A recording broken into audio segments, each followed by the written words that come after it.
Well, tonight the news is better at Orlando International Airport if you're flying American Airlines. Only 18 flights canceled today after dozens this weekend at OIA and thousands around the country. This is now the third time this year we've seen mass cancellations during some of the busiest weekends.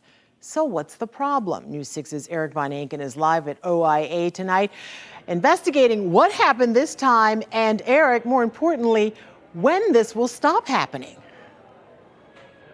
And Ginger, so far not yet. If you look behind me, there's still a good amount of people here trying to get things straightened out. And a lot of these folks tell me that this is just getting really old. It seems that several airlines are still quite vulnerable where one little thing snowballs into something like this. And a lot of this, it seems, has to do with staffing.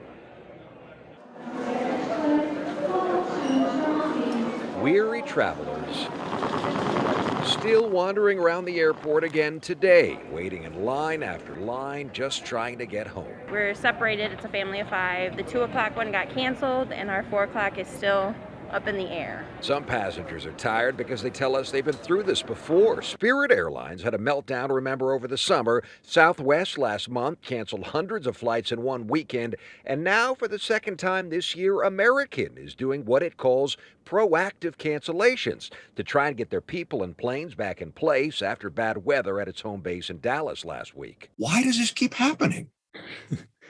Yeah, anytime you kind of unplug a major part of the economy, in this case, air travel, and then try to reboot it again, you're bound to run into some issues. Willis Orlando, a flight researcher at Scott's Cheap Flight, says airlines are struggling to bring back staff. American admitted yesterday that staffing runs tight as crew members end up out of their regular flight sequences.